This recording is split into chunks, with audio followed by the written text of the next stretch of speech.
बात का हम लोग स्टार्ट करने की कोशिश करते हैं। मोर इम्पोर्टेंटली रिसेंटली हमारे पास ये रिपोर्ट्स आई कि अमेरिकन जो मिलिट्री है, अमेरिकन मिलिट्री सोल्जर्स के ऊपर एक बहुत बड़ा अटैक होता है और उस अटैक में 3 अमेरिकन सोल्जर्स, 3 अमरीकी फ़ौजी जो हैं वो मारे जाते हैं। अब ये 3 अमेरिकन फ़ौजी, ये 3 अमरीकी जो फ़ौजी मारे गए हैं, ये अटैक अमेरिका ने क्लेम किया कि ये अटैक इस्लामिक स्टेट के फाइटर्स ने ये अटैक किया है। अच्छा, इस अटैक के कुछ घंटों के बाद हमें ऑस्ट्रेलिया से बॉन्डी बीच की तरफ से भी रिपोर्ट्स आना शुरू हुई कि वहाँ पर भी एक बहुत बड़ा अटैक, पहले बॉन्डी बीच पे अटैक हुआ और उसके बाद फ़ौरन से जो है वो इस्लामिक स्टेट की तरफ से सीरिया पे अटैक हुआ अमेरिकन सोल्जर्स की तरफ को लेके, और 3 अमेरिकन जो है वो फ़ौजी मारे गए। अब इससे पहले मैं अगली बात आपके साथ करूँ, एक सवाल हम सब लोगों के दिमाग में आता है और वो सवाल ये है कि ये जो अटैक्स अभी इस्लामिक स्टेट की तरफ से हो रहे हैं, ये अटैक जो है इसकी सबसे बड़ी रीज़न क्या है? क्या वजह है कि इस्लामिक स्टेट दोबारा से एक्टिव हो चुका है? हालांकि आप सबको पता है कि अमेरिका ने 2016-17 में मूसल में एक बहुत बड़ी लड़ाई लड़ी, जिसको कहते हैं कि इस्लामिक स्टेट का एक बहुत बड़ा स्ट्रॉन्ग होल्ड था, उसको शिकस्त दी और उसके बाद इस्लामिक स्टेट का जो एक थ्रेट अमेरिका को फेस कर रहा था अमेरिका, वो थ्रेट अमेरिका उस थ्रेट से जो है वो आहिस्ता आहिस्ता निकलना शुरू हो गया और यूरोप के कंट्रीज़ के अंदर भी ये कॉन्फिडेंस आना शुरू हो गया कि इस्लामिक स्टेट को ख़त्म कर दिया गया। लेकिन अफ़गानिस्तान में जब हमने देखा 2021 में, जब से अमेरिकन फोर्सेस अफ़गानिस्तान से निकली, उस बात से लेकर अब तक ईरान में बहुत सारे अटैक हो चुके हैं, पाकिस्तान में भी बहुत सारे अटैक हो चुके हैं, ऑस्ट्रेलिया में बहुत सारे अटैक हो चुके हैं, इवन पूरी दुनिया में बहुत सारे अटैक हो चुके हैं। मैं अभी आपको इस टाइम करंट सिचुएशन बताना चाहता हूँ। इस टाइम क्रिसमस, क्योंकि अब आने वाला है, आने वाले कुछ घंटों में क्रिसमस आ जाएगा और क्रिसमस की इस टाइम लोग खुशियाँ मना रहे हैं। बट न्यू ईयर और क्रिसमस को लेके इस टाइम यूरोप, अमेरिका और जितने भी वेस्टर्न कंट्रीज है, वहाँ पे सिक्योरिटी बहुत ज़्यादा हाई अलर्ट है। उसकी वजह यह है कि खतरा पाया जा रहा है कि बॉन्डी बीच की तरह बहुत बड़े बड़े अटैक्स यूरोप में हो सकते हैं और अमेरिकन इंटेलिजेंस, खासतौर पे यूरोपियन इंटेलिजेंस और इवन ऑस्ट्रेलिया, न्यूजीलैंड जैसे कंट्रीज़ की जो इंटेलिजेंस हैं वो इस टाइम बहुत ज़्यादा हाई अलर्ट पे है। उसकी वजह ये है कि जो इस्लामिक स्टेट के जितने भी ये जो ग्रुप्स हैं ये दोबारा से एक्टिवेट हो चुके हैं। अफ़गानिस्तान पे इस टाइम बहुत बड़ा इल्ज़ाम लगाया जा रहा है कि अफ़गानिस्तान की तरफ से ये सारे टेररिस्ट जो एक्टिविटीज़ हैं ये perform all around the world हो रही हैं। सेंट्रल एशिया में ये इस तरह की एक्टिविटीज़ जो हैं वो होती हुई, वो दिखती हुई नज़र आ रही हैं और इवेंचुअली हमने देखा कि अमेरिकन फ़ौजियों पर भी एक बहुत बड़ा हमला हुआ और उस हमले के बाद फ़ौरन से अमेरिका ने भी ये कहना शुरू कर दिया कि उसको डर है कि उसकी जो सिक्योरिटी है, ख़ास तौर पे उसकी जो लोगों की सिक्योरिटी है, उसके ऊपर इस्लामिक स्टेट दोबारा से अटैक कर सकता है। और हमने देखा कि जब जूश एक रिसेंटली एक उनकी एक सेलिब्रेशन थी, जूश सेलिब्रेशन थी, वो बना रहे थे बॉन्डी बीच पे, तो एक हफ्ते पहले उन पर भी अटैक हो चुका था। अब मैं आपको एक बड़ा इंटरेस्टिंग जो है वो फैक्ट बताना चाहता हूँ सारे मामले में, फिर हम अगली बात करते हैं। अब हुआ ये कि जब कुछ दिनों पहले अमेरिकन फौजियों पर हमला हुआ, 3 अमेरिकन फौजी सीरिया में मारे गए, तो उसके बाद अमेरिका ने रिसेंटली यानी फ्राइडे को, आज से तकरीबन 3 दिन पहले, एक बहुत प्रिसाइज स्ट्राइक्स की हैं और उस स्ट्राइक्स में जॉर्डन की भी एयर स्पेस यानी उर्दन की भी एयर स्पेस इस्तेमाल हुई है सीरिया के अंदर, और सीरिया में ये एयर स्ट्राइक्स हुई हैं। इससे पहले मैं अगली बात करूं, मैं आपको मैप में वो सारी सिचुएशन दिखाना चाहता हूं, वो सारे आपको सिनेरियो बताना चाहता हूं, जिसके बाद हमें इस चीज़ को देखने का, समझने का, परखने का मौका मिलेगा कि जो सीरिया के ऊपर एयर स्ट्राइक्स हुई है, ख़ासतौर पर उन जगहों पर जहाँ पर से अमेरिकन जहाँ पर अमेरिकन्स को ये लगता था कि वहाँ पर अमेरिकन फौजी, वहाँ से बेसिकली अमेरिकन फौजियों के खिलाफ साजिश की गई है और उनको मारा गया है। तो मैं आपको इंटरेस्टिंगली कुछ मैप दिखाना चाहता हूँ और मैं बताना चाहता हूँ कि कौन कौन से इलाके हैं ख़ास तौर पे जहाँ पे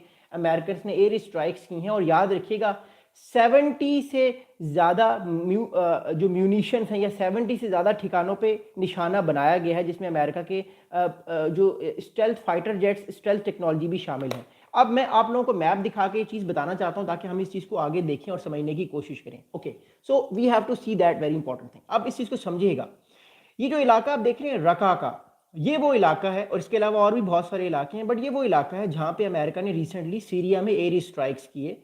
और उसके बाद से लेकर अब तक अगर हम देखते हैं तो अमेरिका ने तकरीबन 70 से ज़्यादा स्ट्राइक्स किए हैं सीरिया के अंदर, पिछले तकरीबन 3 दिन में, जिसमें अमेरिका के फाइटर जेट इस्तेमाल हुए हैं और जॉर्डन की एयर स्पेस भी इस्तेमाल हुई है। मैं आपको एक और मैप दिखाता हूं और बताता हूं कि जॉर्डन की एयर स्पेस कैसे इस्तेमाल हो सकती है, क्यों जॉर्डन इतना इंपॉर्टेंट है इस सारे मामले में, ताकि we try to understand and we try to establish all of these factors in the Middle East, because it is very important to understand that. Okay, अब जॉर्डन जो है उसकी एयर स्पेस इस सारे मामले में इसलिए इस्तेमाल हुई है बिकॉज जॉर्डन इस टाइम हम सबको पता है कि अमेरिका का एक बहुत क्लोज एलाई है, और अमेरिका इस टाइम जो है वो कोशिश करता है कि अपने एलाइज को उनको उनसे रिक्वेस्ट करे और उनसे वो फौजी मदद लेने की कोशिश करे, या फौजी आप कह सकते हैं कि यू कैन से कि फौजी फैसिलिटी लेने की कोशिश करे, और उनके इलाकों को इस्तेमाल करके सीरिया के ऊपर उन्होंने स्ट्राइक्स किए हैं। और सीरिया की तरफ से भी फ़िलहाल जो है वो पॉजिटिव मैसेज ही आया। सीरिया ने इस चीज़ को बुरा नहीं माना, सीरिया भी इस चीज़ में अमेरिका के साथ है, और इसमें कहा जा रहा है कि इस टाइम तकरीबन 4 से 5 इस्लामिक स्टेट के जो टेररिस्ट हैं वो मारे गए हैं। ये इस टाइम हमारे पास जो रिसेंटली रिपोर्ट्स आ रही हैं उन स्ट्राइक्स के बाद। अब सवाल ये पैदा होता है, इस सारे मामले में सवाल ये पैदा होता है कि क्या अमेरिका आने वाले दिनों में मिडिल ईस्ट में और भी स्ट्राइक्स कर सकता है? क्या अमेरिका आने वाले दिनों में अफगानिस्तान के ऊपर भी एयर स्ट्राइक्स कर सकता है? क्योंकि आपको याद होगा अब से तकरीबन कुछ दिनों पहले अफगानी एक इमिग्रेंट था जिसने पहले CIA की मदद की जब तालिबान की हुकूमत जो थी वो नहीं थी अफगानिस्तान में। इवन उसने इवैक्यूएट करने में बहुत सारे अमेरिकन फ़ौजियों का साथ दिया 2021 में जब अमेरिका इवैक्यूएट कर रहा था। तो उस टाइम एक अफगानी बाशिंदा था, एक अफगानी इंडिविजुअल था जिसको इमिग्रेंट्स जिसने बेसिकली इमिग्रेशन जिसको CIA ने करवाई, और उसने बाद में फिर अमेरिकन फ़ौजियों को वाशिंगटन DC में ठीक कुछ 100 मीटर के फासले पर, जहाँ पे अमेरिकन प्रेसिडेंट डोनाल्ड ट्रंप का ऑफिस है वाशिंगटन DC में, वहाँ पे उन्होंने 3 अमेरिकन फ़ौजियों को मारा, और उसके बाद अमेरिका ने जो है वो उसको गिरफ्तार किया उस शख्स को, और उसके बाद जो है वो एक बात पता लगी कि वो अफगानिस्तान का इमिग्रेंट था। तो क्या इसके अलावा ये चीज़ हमें समझ आती है कि आने वाले दिनों में अमेरिका अफगानिस्तान पे भी एयर स्ट्राइक्स कर सकता है?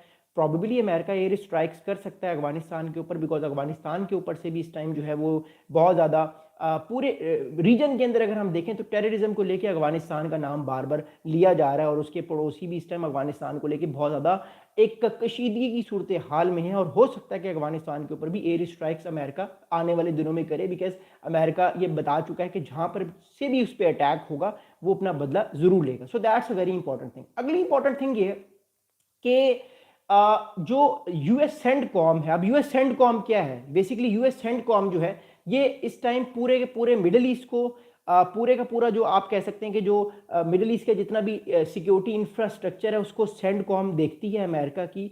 उसकी तरफ से रिसेंटली एक स्टेटमेंट आया है जब ये एयर स्ट्राइक्स हुई हैं सीरिया में इस्लामिक स्टेट के हाइड आउट्स के ऊपर।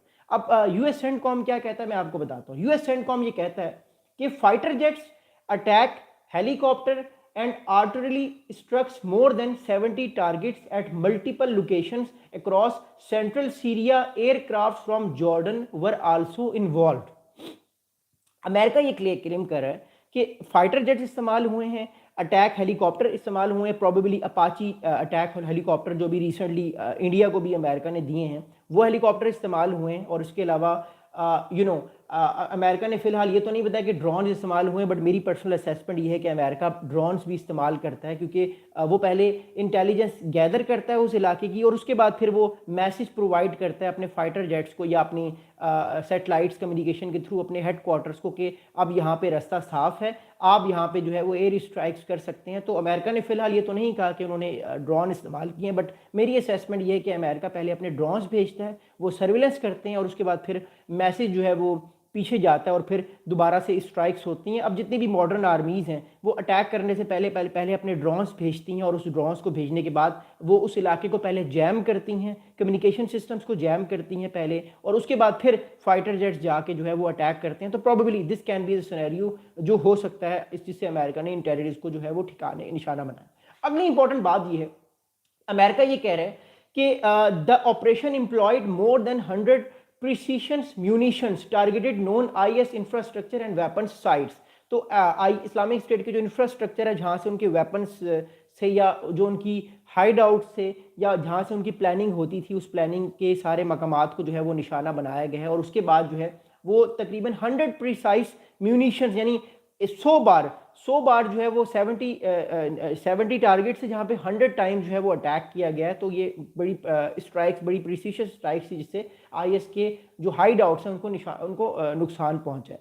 अब अमेरिकन प्रेसिडेंट डोनाल्ड ट्रंप जो हैं उनकी तरफ से ट्रूथ सोशल और उन्होंने रिसेंटली जो है वो इस अटैक को, जो फ्राइडे को अटैक किया अमेरिका ने, उसके बाद उन्होंने एक बयान दिया। वो बयान क्या दिया वो हम लोग सुनते हैं। American president Donald Trump said that we are striking very strongly against Islamic State stronghold hideouts, the Syrian government was fully in support. तो अमेरिकन प्रेसिडेंट डोनाल्ड ट्रंप ये कह रहे हैं कि अमेरिका ने इस्लामिक स्टेट की जो hide outs हैं या जो भी मेजर ठिकाने हैं उनको निशाना बनाया है, प्लस सीरिया की जो अहमद उल शरा की जो गवर्नमेंट थी वो भी अमेरिका के साथ फुली सपोर्ट थी। अब वो सपोर्ट थी उसकी या नहीं थी, बट अमेरिका को ज़रूरत नहीं है सीरिया की पूछने के लिए कि क्या सीरिया जो है वो अलाउ करेगा अमेरिका को स्ट्राइक्स करने के लिए उसकी सरजमीन पे। उसकी सबसे बड़ी वजह यह है कि पिछले एक साल में इसराइल ने सीरिया के अंदर जितने भी जो डिफेंस सिस्टम्स थे, जो आने वाले वेपन्स को या फाइटर जेट्स को रोकने के लिए काम आते थे या रेडार सिस्टम थे,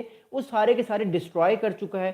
सीरिया के पास जो सीरिया की पूरी इस टाइम एयर स्पेस है, वो इस टाइम एयर स्पेस इतनी कैपेबल नहीं है कि वो किसी ना किसी तरीके से जो है वो आने वाले किसी भी अटैक को रोक सके या किसी भी अटैक को निशाना बना सके और किसी भी चीज़ को प्रॉपरली जो है वो डिटेक्ट कर सके। तो सीरिया के पास वो कैपेबिलिटी नहीं है। इस चीज़ की वजह से टर्की ने ये फैसला किया है कि वो अगले 5 सालों में सीरिया की जो मिलिट्री है उसके डिफेंसेस को बेहतर करने की कोशिश करेगा। But as of now Syria के पास कोई इस तरह का मटेरियल नहीं है, उस पर कोई भी आके स्ट्राइक्स कर सकता है और उसको किसी भी इलाके को निशाना बना सकता है। सीरिया कुछ कर नहीं सकता। लेकिन दूसरी जानिब सीरिया की जानिब से भी कोई इस तरह का स्टेटमेंट नहीं आया जिस स्टेटमेंट के बाद हम लोग ये कह सकें सीरिया जो है वो इस स्ट्राइक से नाराज़ है। बल्कि सीरिया की तरफ से जो स्टेटमेंट्स अभी तक हमें नज़र आ रहे हैं उसके मुताबिक सीरिया ऑन बोर्ड था अमेरिकन के साथ और सीरिया ने ही अलाउ किया कि अमेरिका इन इस्लामिक स्टेट के ठिकानों पर निशाना बनाए। बट एक बात मैं आप लोगों को समझाना चाहता हूँ, बड़ी इंटरेस्टिंग बात है, वो ये है कि अब अमेरिका ने एयर स्ट्राइक्स तो की हैं, अब क्या इस्लामिक स्टेट के ये जो ग्रुप है, क्या आने वाले दिनों में ये ग्रुप दोबारा से इमर्ज होगा? क्या आने वाले दिनों में दोबारा से ये ग्रुप जो है वो अटैक करने की कोशिश करेगा या दोबारा से ये ग्रुप जो है वो डीप इनसाइड सीरिया कोई नई सिविल वॉर करने की कोशिश करेगा? तो इसका जवाब ये है कि अमेरिकन ने एश्योरिटी दी है सीरियंस को, टर्किश गवर्नमेंट ने एश्योरिटी दी है सीरियंस को। इवन इसराइल भी एक तरह से डिफेंस पैक्ट करने वाला है सीरिया के साथ, जिससे सीरिया की गवर्नमेंट डिस्टर्ब नहीं होगी। सीरिया की गवर्नमेंट जो है इस टाइम कोशिश करेगी कि वो किसी ना किसी तरह खुद को स्ट्रॉन्ग कर सके। लेकिन मैं आपको एक बड़ा इंटरेस्टिंग फैक्ट बताना चाहता हूँ, इस सारे मामले में हम ईरान को भूल चुके हैं।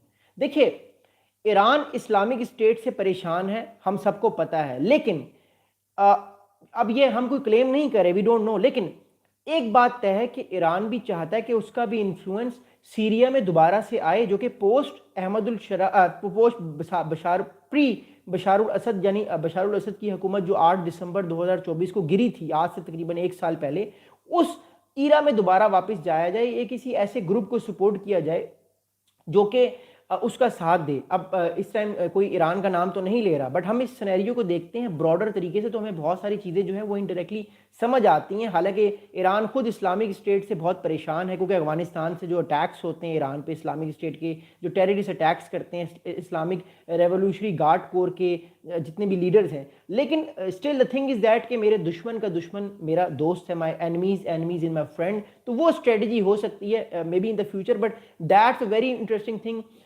to understand. Maybe things can be very different in the upcoming days, but as of now जो हमारे पास रिपोर्ट्स हैं उसके मुताबिक अमेरिका ने फिलहाल किसी पर इल्ज़ाम नहीं लगाया कि ये अटैक किसने की है। बट ये बात तय है कि ये अटैक जो है जहाँ से भी इनिशिएट हुआ है, अमेरिकन सब इस अटैक की डीप तक जाएंगे, बिकॉज अमेरिका के रिसेंटली 3 फौजी मारे गए हैं। अब आगे जो अमेरिकन सेंडकॉम है, उसने अपना एक ट्वीट किया है रिसेंटली, और वो ट्वीट ये है कि the CENTCOM which directs American military operations in Europe, Africa and Indo-Pacific said Operation Hawkeye Strikes was launched at 1600 Eastern Time on Friday, यानी तकरीबन 4 बजे ईस्टर्न स्टैंडर्ड टाइम के मुताबिक ये अटैक लॉन्च हुआ, और इस अटैक का नाम दिया गया ऑपरेशन हॉक आई, यानी इन्होंने एक तरह से रिवेंज लिया जिसे 3 फौजी मारे गए थे रिसेंटली। और जो सेंटकॉम के कमांडर हैं एडमिरल ब्रैड कूपर, वो ये कहते हैं कि US will continue to relentlessly pursue terrorist who seek to harm Americans and our partners across the region. तो उन्होंने ये कहा कि हम जो कूपर साहब हैं वो ये कहते हैं कि हम या अमेरिका उन सारे लोगों के ऊपर अटैक करेगा, उन सारे लोगों को वैनिश करेगा या उन सारी पावर्स को वैनिश करेगा जहां से अमेरिका के ऊपर अटैक्स इनिशिएट हुए हैं, और अमेरिका डेफिनेटली स्ट्राइक बैक करेगा। ये इस टाइम उनका मौके पे ब्रैड कूपर साहब का, जो इस टाइम जो है वो सेंटकॉम के सरबराह हैं। मैंने याद होगा आपको जब ये चेंज हो रहे थे, ब्रैड कूपर साहब जब फर्स्ट टाइम जो है वो उन्होंने कमांड ली थी, मैंने उस पर भी वीडियो बनाई थी, मेरे यूट्यूब के चैनल पर अवेलेबल है। अब आगे यूएस के सेक्रेटरी ऑफ स्टेट या सेक्रेटरी ऑफ वॉर या secretary of defence Pete Hegseth का स्टेटमेंट ये आया है कि the operation Hawkeye is not the beginning of a war, it is a declaration of vengeance. यानी उन्होंने कहा कि ये अटैक जो हुआ है इस्लामिक स्टेट्स पे, ये शुरुआत है वेंजेंस की, बदले की शुरुआत है। अब अमेरिका किस तरह का बदला लेना चाहता है, वी डोंट नो। अमेरिका किस तरह का बदला ले सकता है ये भी कबल अज़ वक्त है, बट मैं आपको मैप्स पे कुछ जगहें दिखाना चाहता हूँ जहाँ पर इस टाइम जहाँ पे बेसिकली इस टाइम जो है वो इस्लामिक स्टेट के जो हाइड आउट्स हमें नज़र आते हैं, और आने वाले दिनों में अमेरिका वहाँ पे अटैक कर सकता है। मैं आपको वो इलाके भी इस टाइम जो है वो दिखाना चाहता हूँ, और उसके बाद फिर मैं अगली बात आपको करूँगा। जस्ट गिव मी 1 मिनट, में आपको 2 बड़े इंटरेस्टिंग मैप दिखाना चाहता हूँ। उसके बाद हम लोग जो है वो इस चीज़ को आगे लेकर चलेंगे, because it's a very interesting thing to understand. Let me show you the map कि कौन कौन सी जगहें हैं जहाँ पे इस टाइम अमेरिकन को ये लगता है कि इस्लामिक स्टेट की जो हाइड आउट्स हैं वो हैं, और वो हाइड आउट्स अमेरिका के लिए जो है वो आने वाले वक्त में नुकसानदेह हो सकती हैं। याद रखिएगा इसमें नाइजेरिया भी है। नाइजेरिया के अंदर इस टाइम बहुत सारी इस्लामिक स्टेट की हाइड आउट्स हैं जहाँ पे अमेरिका आने वाले दिनों में स्ट्राइक्स कर सकता है, क्योंकि recently American president Donald Trump ने भी ये कहा कि वो नाइजेरिया के ऊपर देख रहे हैं कि हो सकता है आने वाले टाइम पर वो स्ट्राइक्स करेंगे, बिकॉज नाइजेरिया में उनके मुताबिक क्रिश्चियंस का जेनोसाइड हो रहा है, जो कि एक फैक्चुअली गलत बात है। नाइजेरिया में क्रिश्चियंस क्या, मुसलमान क्या, सबका ही जेनोसाइड हो रहा है, सबको ही मारा जा रहा है टेररिस्ट की तरफ से। But anyways late me show you the very interesting map, उसके बाद फिर हम अगली बात करते हैं। इसको देखिएगा इस मैप को। अब इस टाइम अमेरिका का जो निशाने पे, अमेरिका के जो टारगेट्स पे इलाके हैं जहां से आने वाले टाइम पर अमेरिका स्ट्राइक्स कर सकता है, जहां पे इस्लामिक स्टेट की हाइड आउट्स हैं, उसमें एक तो सीरिया है।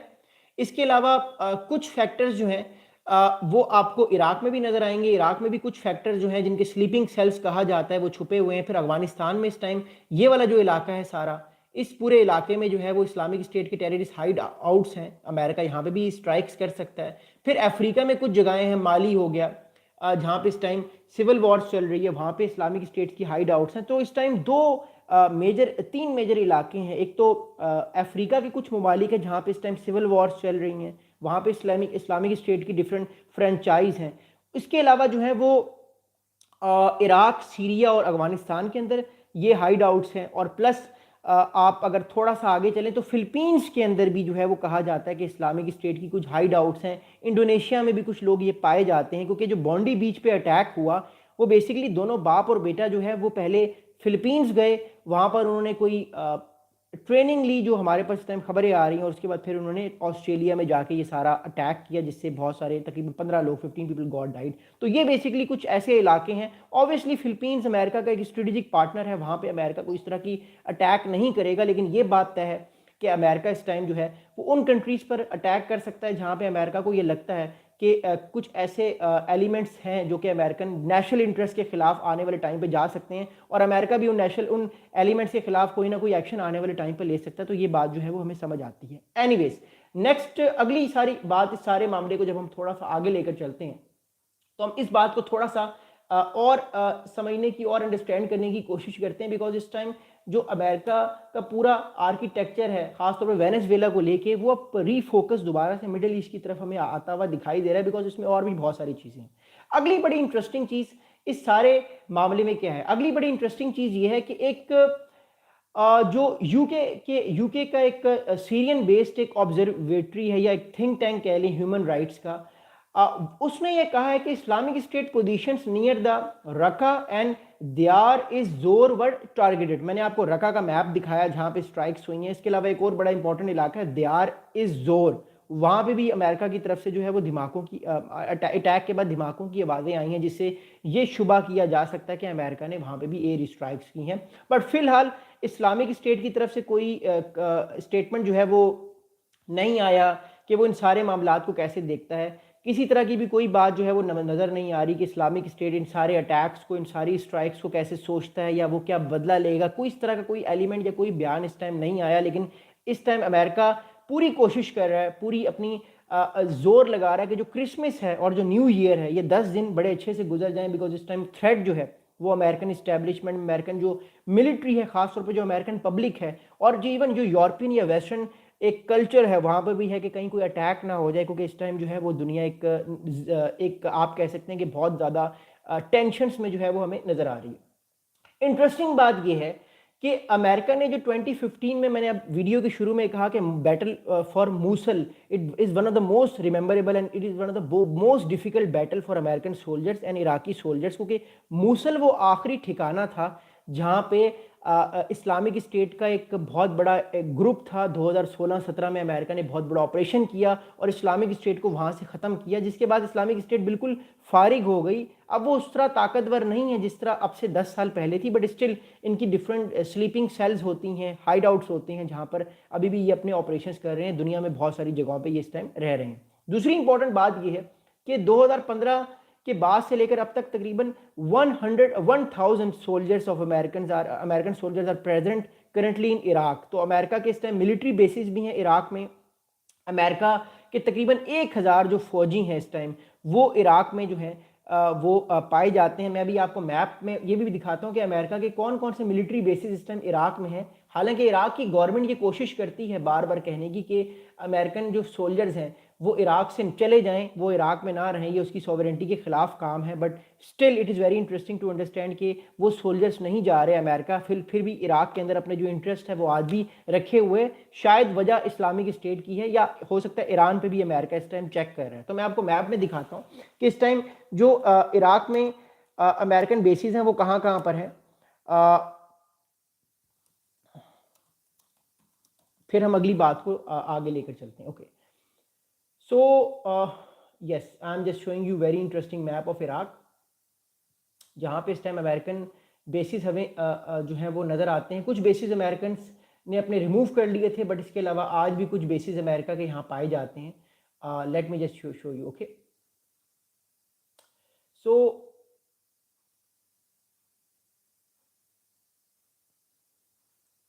ये आप देखिएगा, ये इराक है और ये सीरिया है। तो मेरा अपना पर्सनल एनालिसिस ये है कि ये जॉर्डन है। मेरा अपना पर्सनल एनालिसिस ये है कि जो सीरिया पे स्ट्राइक्स हुई हैं, या तो वो अमेरिका ने इन बेसिस से अपने ड्रोन्स और अपने फाइटर जेट्स उड़ाए हैं और अटैक किया है, और जॉर्डन ने भी कुछ मदद की है। प्रॉबेबली जॉर्डन ने जो है वो सर्विलेंस की होगी। जॉर्डन ने जो है वो अपने F-15 फाइटर जेट्स भेजे, F-15 फाइटर जेट इस्तेमाल हुए वो भेजे होंगे सीरिया के ऊपर, जहाँ से उसने स्ट्राइक की है। साथ में इराक में जो 3 मेजर एयर बेसिस हैं जहाँ पे अमेरिकन फौजी बैठे हुए हैं, हो सकता है यहाँ से भी कुछ जो एसेट्स हैं वो मूव हुए हों और यहाँ से कुछ एसेट्स ने सर्विलेंस की हो, कुछ मूव हुए हो। लेकिन एक बात मैं आपको बताता चलूँ, ये जो इराक में अमेरिकन जो बेसिस हैं, जो अड्डे हैं मिलिट्री, ये ईरान को भी चेक करते हैं, ये कहीं ना कहीं सीरिया को भी जो है वो मॉनिटर करते हैं। तो इनके लिए बड़ी स्ट्रेटेजिकली इंपॉर्टेंट जगह है। ये दोनों इलाकों को बड़े गौर से देखते हैं और दोनों इलाकों को बड़े गौर से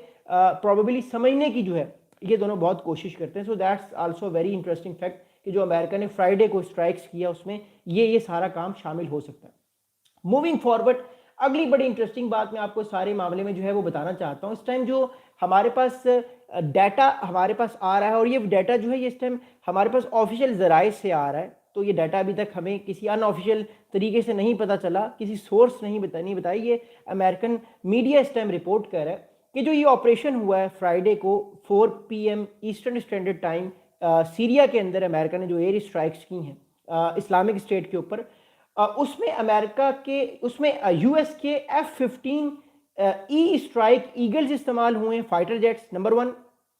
इसके अलावा A-10 थंडरबोल्ट 2 अटैक प्लेन्स इस्तेमाल हुए हैं, और as well as US army AH-64 Apache attack helicopters और हिमर्स आर्टिलरी लॉन्चर्स भी इस्तेमाल हुए हैं। तो ये 4 मेजर जो एसेट्स हैं वो सारे ऑपरेशन में इस्तेमाल हुए। लेकिन एक बात मैं आपको बताता चलूँ, इसमें ड्रोन्स का जिक्र नहीं किया जा रहा। मैं आपको इंटरेस्टिंगली बार बार ये बताता हूँ कि जो ड्रोन्स हैं आज की मॉडर्न वॉरफेयर में पहले ड्रोन्स जाते हैं, उस पूरे इलाके की सर्विलेंस करते हैं, जिसको हम आम ज़बान में कहते हैं, वो रेकी करते हैं उस इलाके की, और उस इलाके के जितने भी कम्युनिकेशन सिस्टम्स हैं उनको जैम किया जाता है, ताकि अगर कोई अटैक हो भी रहा हो तो उस इलाके से बाहर उसकी इंफॉर्मेशन ना दी जाए जब तक वो अटैक कामयाब या कंप्लीट नहीं होता। तो ये ड्रोन्स भी इस्तेमाल हो सकते हैं। फिर ऑब्वियसली सैटेलाइट्स आज के दौर की बड़ी इंटरेस्टिंग है, वो भी इस्तेमाल हो सकती हैं। लेकिन फ़िलहाल इस्लामिक स्टेट की जानिब से कोई हमें अभी तक इस टाइम मैसेज नहीं मिला, बट जो ही इस्लामिक स्टेट की तरफ से कोई इस तरह का कमेंट आएगा, कोई इस्लामिक स्टेट की वजह से कोई इस तरह का मामला आएगा, वो हम बताऊंगा। बट मोर इंटरेस्टिंग कुछ अहम सवालात हमारे इस टाइम सामने आ रहे हैं, जो सवालात समझना और जो सवालात सुनना बड़ा इंटरेस्टिंग है सब लोगों के लिए। जो पहला क्वेश्चन ये है कि क्या इस्लामिक स्टेट का जो थ्रेट है या इस्लामिक स्टेट का जो अटैक्स या कोई इस तरह की जो उनकी उनकी जो आइडियोलॉजी है, क्या वो अभी भी इस टाइम इतनी स्ट्रॉन्ग है कि वो यूरोप, अमेरिका या वेस्टर्न कल्चर के ऊपर हावी हो सकती है, उन पर अटैक्स कर सकती है? तो उसका जवाब बिल्कुल वो कर सकते हैं। अमेरिकन इसलिए बहुत ज़्यादा परेशान है, वो कोशिश कर रहे हैं कि जितना ज़्यादा हो सके वो इन सारी हाइड आउट्स के खिलाफ एक्शन लें। और मैं आपको फिर बता दूँ, अमेरिका सिर्फ सीरिया तक अब नहीं रहेगा। हो सकता है आने वाले वक्त में अमेरिका जो है वो ऐसे और इलाकों पर भी स्ट्राइक्स कर दे, अटैक कर दे, जहां से अमेरिका को ये लगता है कि उसके ऊपर ज़्यादा से ज़्यादा जो है वो उसको कार्रवाई करनी चाहिए और उसको अपना बदला या वेंजेंस जिसको हम कहते हैं वो आने वाले दिनों में ले सकता है। तो ये एक बड़ा इंटरेस्टिंग फैक्ट है। सेकेंड इंपॉर्टेंट थिंग ये है कि इस्लामिक स्टेट छुपा नहीं है, वो ख़त्म नहीं हुआ, वो गायब नहीं हुआ, वो नए तरीके से इमर्ज हो चुका है। और ये जो नेटवर्क है इनका, ये बड़ा डिसेंट्रलाइज नेटवर्क है। जो पहले इस्लामिक स्टेट का नेटवर्क था वो एक बड़ा सेंट्रलाइज था, जो सिर्फ सीरिया और इराक में जिनकी सेंट्रलिटी थी, जिन जो सेंट्रली तौर पे सीरिया और इराक से जो है वो इस्लामिक स्टेट अपने जितने भी हाइड आउट्स हैं उनको कंट्रोल करती थी। लेकिन जो इस टाइम हम देख रहे हैं इस्लामिक स्टेट की नई शक्ल, वो शक्ल यूरोप में है, वो अपने तरीके से काम कर रहे हैं। सेंट्रल एशिया में है, वो अपने तरीके से काम कर रहे हैं। वो सऊदी अरब जो इस टाइम अफगानिस्तान की इस्लामिक स्टेट है वो अपने तरीके से काम कर रहे हैं। ईस्ट एशियन जो इस्लामिक स्टेट है जिसमें इंडोनेशिया, फिलीपींस और फिर ऑस्ट्रेलिया, वो अपने तरीके से काम कर रहे हैं। अफ्रीका के लोग अपने तरीके से काम कर रहे हैं। अमेरिका में अगर कोई हाइड आउट्स हैं इस्लामिक स्टेट की, वो अपने तरीके से काम करें। तो बेसिकली ये एक डिसेंट्रलाइज फॉर्म पे हमें चीज़ नज़र आ रही है, जो पहले सेंट्रलाइज फॉर्म पे थी, जो अमेरिका के लिए इस टाइम और ज़्यादा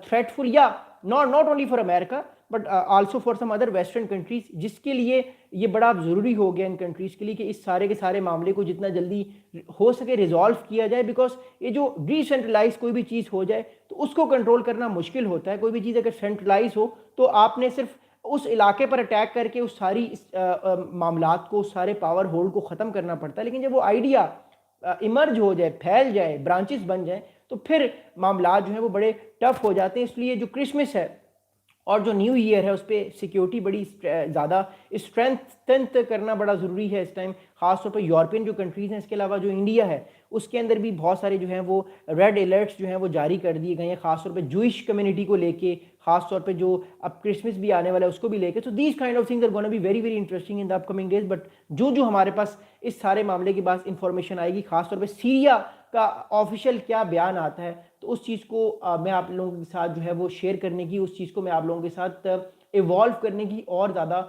भरपूर